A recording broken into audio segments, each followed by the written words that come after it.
I thought I knew the woman I loved, until she became someone unrecognizable.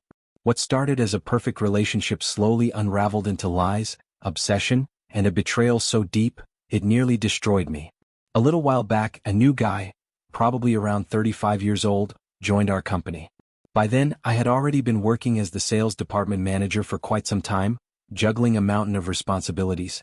For some reason, HR sent him straight to me on his first day. His name was Jeff Miles. At that point, I was drowning in work, so instead of handling his onboarding personally, I passed the task off to my wife, Kate. A few months earlier, I had arranged a position for her in our department, giving her a simple administrative role. Before that, she had been a stay-at-home mom, and while she initially liked it, over time she grew restless. Our son, now a teenager, was spending more time with his best friend, Pierce, leaving Kate with less to do. She had never been fond of animals, always saying they were messy and smelled bad, so getting a pet was out of the question. I figured that finding her a job might be a good way to keep her engaged. She now worked in the next office with a few other employees, mostly handling paperwork and delivering documents across departments. When I first met Jeff for a brief chat before sending him off for training, I wasn't particularly impressed. Something about him didn't scream hardworking, and I honestly wasn't sure why HR had hired him. But I reminded myself that first impressions can be misleading, so I decided to give it time. Kate, on the other hand, was more than happy to take on the task of showing Jeff the ropes, probably just to escape the monotony of pushing papers all day. "You know, he doesn't seem as useless as I thought," she remarked one afternoon while placing a tray with coffee and cookies on my desk. Then, instead of heading back to her workstation, she perched herself on the edge of my table. I barely looked up from my screen. "You've only spent a couple of hours with him. Isn't it a little early to judge?" "So what?" She reached over, gently taking my chin and turning my face toward her. "I've been watching him. He picks things up quickly and he's actually pretty good with computers. You should talk to him yourself, you'll see." Kate leaned in for a kiss, but I pulled back, giving her a firm look. "Kate, we're at work. You need to finish your tasks. Did you send that email I asked for?" She sighed dramatically. "I'll do it now." "You're so strict. It's kind of a turn-on," she teased, smirking. I let out a short chuckle and gave her a quick peck before motioning for her to head back to her desk. There was a report I needed to wrap up before the evening, and I had barely made a dent in it. Kate pouted like a child but eventually obeyed, tossing one last comment over her shoulder as she walked out. "Well, since you're ignoring me, I guess I'll just have to focus on Jeff." I didn't think much of it at the time. But looking back, maybe I should have. At first, I didn't think much of Kate's playful remark and even laughed, wishing her good luck in return. But as the day went on, I realized she never once stopped by my office. That was unusual. Normally, she'd pop in at least a couple of times, even if just to drop off documents or chat for a few minutes. Instead, I occasionally caught glimpses of her through the glass partition, deeply engaged in helping Jeff. She seemed to be putting in quite a bit of effort. I brushed it off, but if I was being honest, I felt a tiny flicker of jealousy. As usual, we left work together at the end of the day. More often than not, we'd finish around the same time, and even if I stayed late, Kate would wait for me, passing the time playing solitaire on her computer. But today was different. To my surprise, I managed to finish my work earlier than expected, which even gave me a chance to chat with Jeff again. This time he seemed more at ease, and I had to admit, he wasn't as clueless as I initially thought. That evening, over dinner, Kate brought him up again. She talked about how quickly he was learning and how impressed she was with his effort. But I wasn't one to bring work home, so I casually shifted the conversation elsewhere. "Don't you think Stewie has been drifting away from us?" I asked, bringing up our son. Once again, he wasn't at the table for dinner. Kate sighed, shaking her head. "Oh, come on.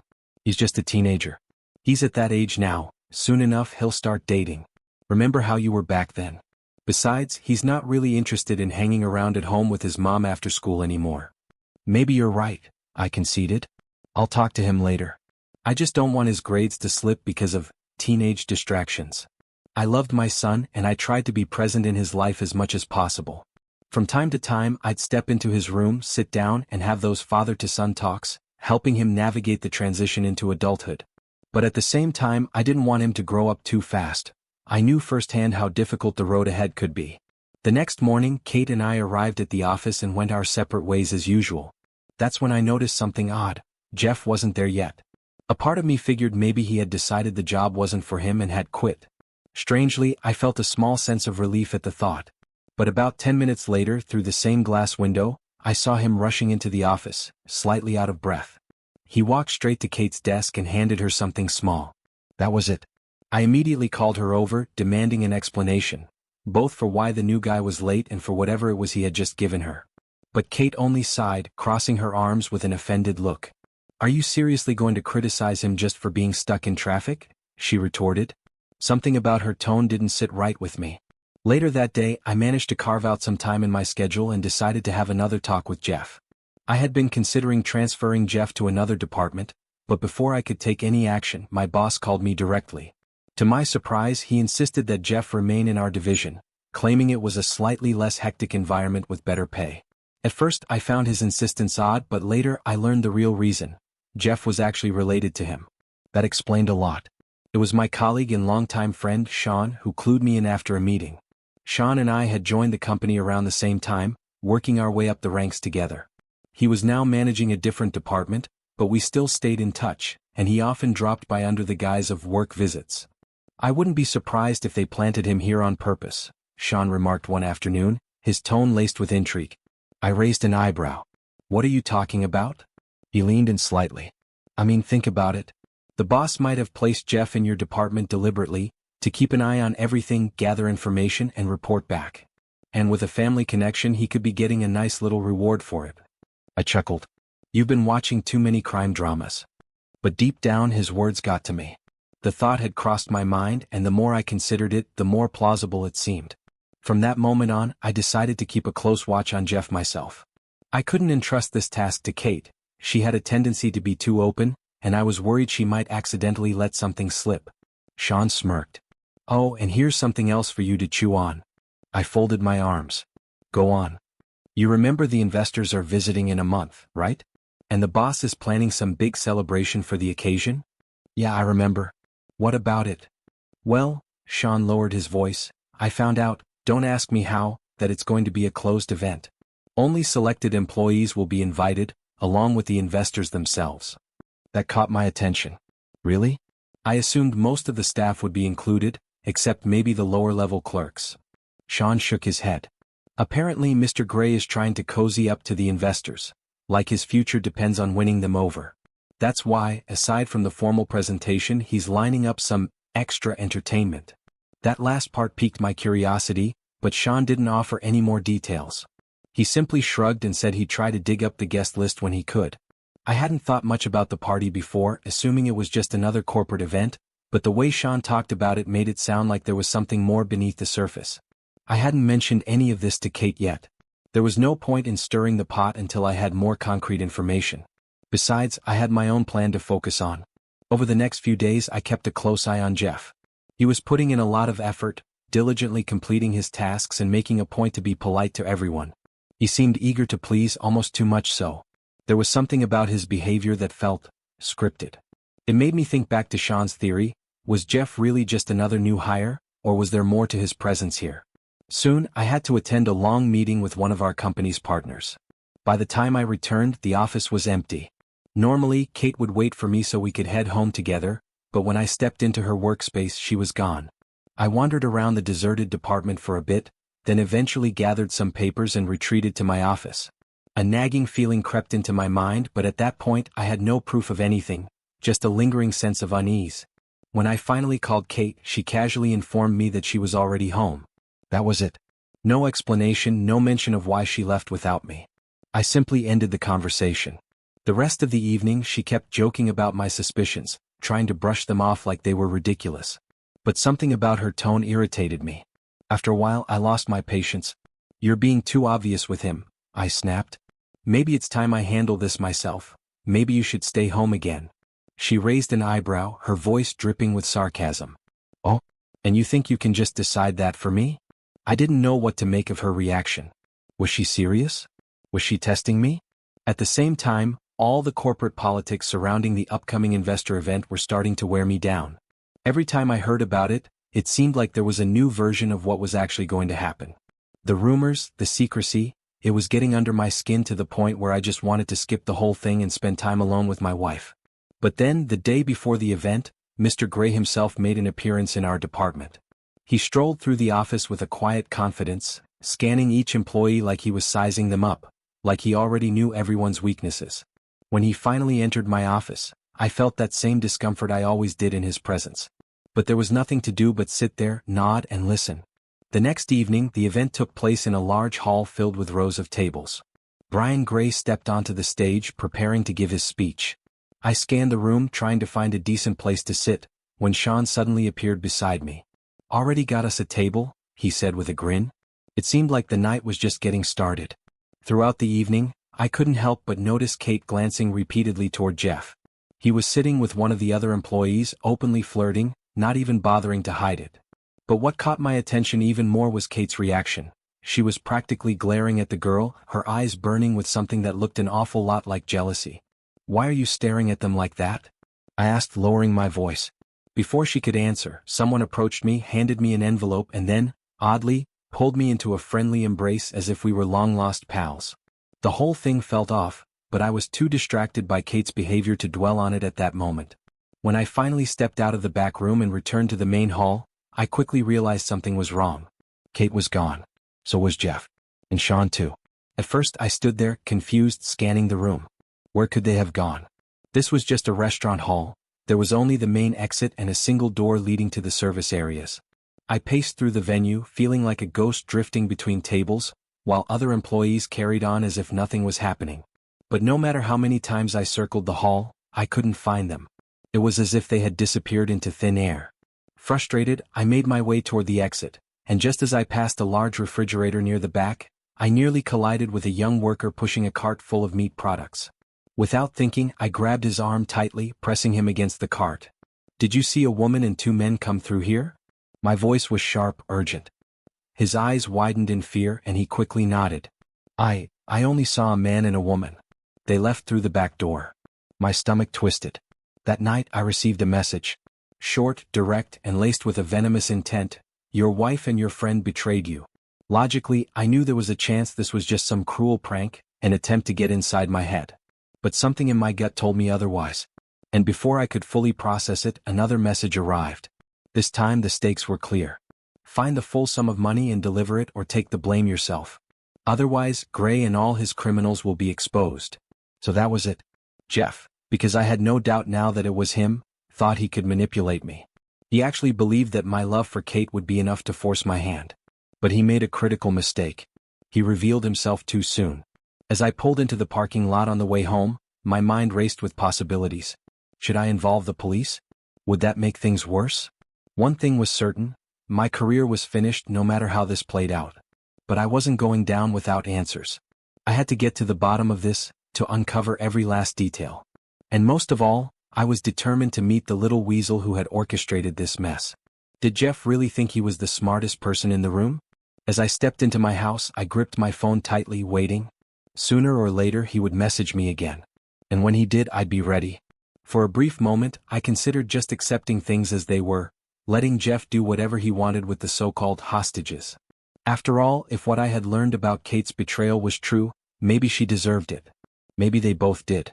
If I had found out under different circumstances, I might have dealt with them myself. As I sat there lost in thought, Stewie walked into the room. "Hey Dad, where's Mom?" he asked, his voice laced with curiosity but not yet suspicion. I forced a reassuring smile. "She's out with some friends for a bit, buddy. Don't worry, she'll be home soon." Looking at my son, I realized there was no way I could just sit back and allow these people, these criminals, to harm his mother. No matter what she had done, she was still his mom. I could deal with her later. Right now, I had to act. I stepped into my room, shutting the door behind me so Stewie wouldn't hear what I was about to do. Then I grabbed my phone and messaged Jeff, telling him that everything would be ready by morning. Of course, I had no intention of simply handing over the money. My plan wasn't just to get Kate and Sean out of his grasp. I needed to make sure Jeff paid for what he had done. At this point, he was no different from the other criminals I had dealt with in the past. I flipped through an old notebook, searching for a contact number. Years ago, I had worked with a private detective on a business-related case, and he had handled things efficiently. I needed that kind of expertise now. After a brief call, we arranged to meet in an hour. The location Jeff had sent me was a rundown gas station on the outskirts of town. At first, I doubted he would keep hostages there. It seemed too public, too risky. But Jeff had already proven himself to be reckless, and I hoped I wouldn't have to search too long to find them. Pulling up to the gas station, I parked a short distance away. The detective remained in the car, watching from a safe vantage point. His plan was to move in quietly once I confirmed their location, ensuring Jeff wouldn't spot him too soon. I stepped inside. The walls were an ugly, faded color, but something about them looked familiar. It took me a second to realize why. They matched the background in the video Jeff had shown me, the one where he flaunted his prisoners. They had to be here. Jeff. I called out, my voice echoing in the dimly lit space. A second later, he appeared from around the corner, grinning smugly. Well, you figured it out fast. I kept my face neutral, trying to stall. Took a bit of effort, actually. But here you are, acting like you've got it all under control. Jeff let out a laugh. Kate made it easy for me. A few sweet words in her ear, and she spilled everything like a leaky faucet. I clenched my jaw but forced myself to stay calm. I needed to buy time. All right, I said coolly. You talk too much. Just then there was a faint noise from the back of the room. Jeff instantly stiffened, his eyes narrowing. The detective must have accidentally stepped on something. Did you bring someone else with you? Jeff snapped, his voice suddenly wild and erratic. I didn't answer, keeping my expression unreadable. But Jeff was already on edge. Kate, who had been silent until now, suddenly spoke up. Jeff, stop. This isn't a big deal. Just let us go, all right? He scoffed. Oh, now you want to act innocent? Don't pretend like this was nothing. I could see it now, his confidence was cracking. Then before I could react, Jeff started moving toward the door. Who's out there? He muttered, reaching for the handle. He was seconds away from realizing he had walked into a trap. I don't get it. What do you mean with Jeff? I asked, still trying to process what was happening. Kate scoffed, her voice dripping with contempt. You're all fools. Jeff and I are in love. We planned this for a long time. And you? You were just the perfect scapegoat. Someone had to take the fall, and who better than you? My stomach twisted. I couldn't steal the money myself, she continued, almost mocking. That's what you were for. For a brief second, I felt a surge of anger so strong I almost wanted to lash out. But I didn't. Whatever punishment life had in store for her, it was already unfolding right before my eyes. As we reached the car, a police officer stepped forward. Catherine, you're under arrest, he said firmly. Sean had insisted on her involvement in the money theft during his statement, sealing her fate. I didn't stay to watch. I went home. There, I faced a far more difficult task, telling my son the truth. Of course, I spared him the part about her affair with my so-called friend. It was already hard enough for him to accept that his mother might be going to prison. I knew he still loved her. No matter what she had done, she was his mom. Later that night, I found myself thinking about my father. He had always believed in practical love, love that was stable and logical, not the foolish, passionate kind that left people broken. After his first marriage, he had drawn his own conclusions about relationships, dismissing the idea of eternal love entirely. I had never been like that. My first wife was a good woman, a decent and kind person. My father used to say, choose someone calm and responsible. Don't fall for foolish beauty even if you think it's love. Which category did Mom belong to? I asked him bluntly one day. We had always had an open and honest relationship. He never sugar-coated things for me and I respected that. Maybe he had been right all along. After my first divorce, my life had felt emptier, duller. I had been relieved not to be with Rachel anymore, but at the same time, some part of me still longed for connection. Instead, I buried myself in work. Coincidentally, it was during that time that I was completing my law enforcement certification. Becoming a police officer had been my goal, and I had finally achieved it. The job consumed me completely, leaving little room for relationships or distractions. And honestly, I hadn't minded. One evening, as I was driving home with my partner James, he suddenly pointed out the window. Look at that. Across the street, near an upscale nightclub, a commotion had broken out. Fights weren't common in this part of town, so it immediately caught our attention. Get out, James, I said, already unbuckling my seatbelt. A man was arguing with a young woman, his stance aggressive, his body language threatening. The alarm on his car wasn't going off, which meant the situation had likely escalated quietly. As we approached, the man and a few others suddenly bolted, disappearing into the dark alleys behind the club. Some ducked back into the venue, hoping to blend into the crowd. The woman, however, stood her ground. Do you think I'm a prostitute? She snapped, furious. Something told me this wasn't going to be a simple case. I'm a model. You might have even seen me on the cover of a few local magazines, the blonde woman said with a hint of pride. All right, I chuckled, raising my hands in surrender. I'm sorry for the misunderstanding. We continued driving in silence. From time to time I glanced at her. There was no denying she was stunning. The more I looked, the more familiar she seemed. Had I really seen her somewhere before? At one point, our eyes met through the rearview mirror, and I found myself studying the striking brightness of her gaze. When we finally arrived at her stop, she gave me a polite smile. Thank you. Have a good night. And just like that, she was gone. The next week, James wouldn't let it go. You never called her? He asked, clearly disappointed. No. Why not? I don't have time for that. James scoffed. Come on, you haven't dated anyone in ages. If you don't make a move, I swear I'll tell everyone in the department about this. And trust me, they'll never let you live it down. Leave me alone, James. Still, his words stuck with me. I hadn't expected anything to come of that brief encounter, but on impulse, I decided to send the blonde a message. To my surprise, she replied instantly. I hadn't really thought she'd remember me, let alone respond so quickly. The conversation started light, just small talk at first. Her name was Shannon. So, tell me something about yourself, she said. I hesitated. Part of me wondered if this was some sort of setup, but our conversation flowed easily. It felt normal, pleasant. We talked for hours, covering everything from travel to old movies, and for the first time in a long while, I remembered what it was like to just relax with someone. That same day after our chat, Shannon messaged me again. Over the next few weeks, we started talking more and more. Occasionally, we met up, and each time I found myself enjoying her company more than I expected. As I got to know Shannon better, I learned that she had her share of struggles. Housing issues, loan payments, it wasn't an easy life.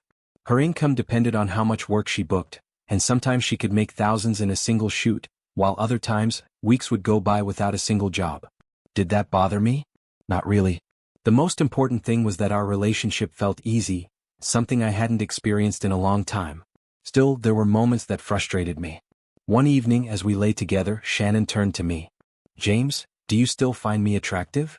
You realize I'm 35 now, right? I asked with a small smirk. She rolled her eyes. Yes, I know. But I need to fix a few things. I'm not as young as I used to be. At first, I thought she was joking. But over time, it became clear. Shannon had become obsessed with changing her body. She started with minor cosmetic tweaks, but soon it spiraled into something bigger. Every few months, there was another procedure, another improvement. At first, I didn't mind. Who doesn't like seeing their partner confident and happy? But as time went on, her obsession only grew.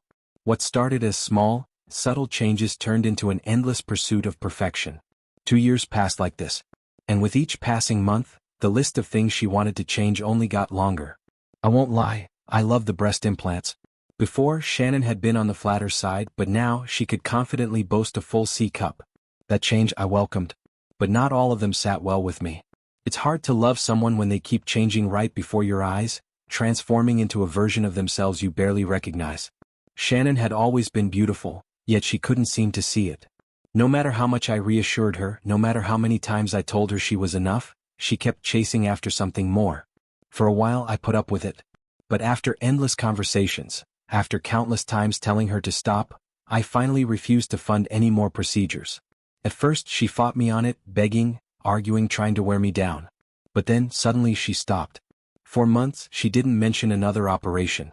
No more pleading, no more subtle hints. I almost thought she had moved past it. Then one day I came home and saw her with fresh bandages on her face. I froze. My stomach sank. Where did you get the money? I demanded. She looked away. I didn't sell anything if that's what you're thinking. Don't lie to me, Shannon, I snapped. You haven't even recovered from your last surgery. How could you have possibly earned it? It's none of your business, she muttered. I clenched my jaw, inhaling sharply to keep my temper in check. We drove home in silence, the car ride eerily similar to the first time we met. Finally, I spoke, my voice softer this time. Why, Shannon? Why did you do this? She hesitated before answering. I needed money for the operation. I shook my head. You're not dying. You didn't need it. You don't get it, she snapped. I couldn't just go to one of the rich guys and ask for it. No one would ever pay for someone like me. I'm ugly. No one would even sleep with me. I turned to look at her, truly look at her, and for the first time, I saw how deep her self-loathing ran. You did this to your face, I said quietly. She looked away, refusing to meet my eyes. Anyway, I sighed, forcing myself to be firm. You're staying here tonight. But tomorrow you're moving out. I'm done. Her head snapped up. You can't do that. Yes, I can, I said simply. Just then she moved abruptly, knocking into the corner of the wooden nightstand. As expected, there were no serious injuries, but she hit her face hard. A sharp cry of pain tore from her lips. Hey, are you okay? I asked, my irritation giving way to genuine concern. She clutched her face, her breathing ragged. No, she screamed. Let me see, I said, gently tilting her chin toward me. The tip of her nose was pointing slightly to the left. The bridge looked swollen and pushed inward. Sit still, I ordered. I'm calling an ambulance. I reached for my phone, shaking my head. What a mess. And yet, even now, even after everything, some part of me still felt sorry for her. Of course, I didn't just call the ambulance. I made another call too. Because this was the last straw. The ambulance arrived quickly. As the paramedics examined Shannon, she kept sobbing, holding onto her face like she had just lost the most precious thing in the world. I stood back, watching in silence. She had done this to herself. Even as they prepared to take her to the hospital, I knew this wouldn't be the last of it. She wasn't going to stop, not until there was nothing left of the woman I once knew. But that wasn't my burden to carry anymore. As she was being wheeled out, she turned to me, desperation in her eyes. James, don't leave me. I sighed. You left yourself a long time ago, Shannon. I didn't follow the ambulance. I didn't call to check in. Instead, I went home, sat in the quiet, and for the first time in years I felt at peace. The next morning she was gone.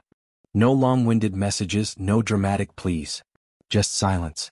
For a while, I heard rumors. She moved to another city, started modeling again, found a new man. Maybe all of it was true. Maybe none of it was. I didn't care. Life moved on, and so did I. I focused on work, on rebuilding the parts of my life I had neglected. It wasn't easy, but with time I learned to appreciate the quiet, the absence of chaos, the feeling of being whole again without someone constantly trying to drag me into their storm. One evening, months later, as I was walking home from work, my phone buzzed. A message. A known number. I saw you today. You look good. I miss you. I stared at the screen for a long moment before deleting it. And just like that, she became a ghost of my past. I never looked back. The end.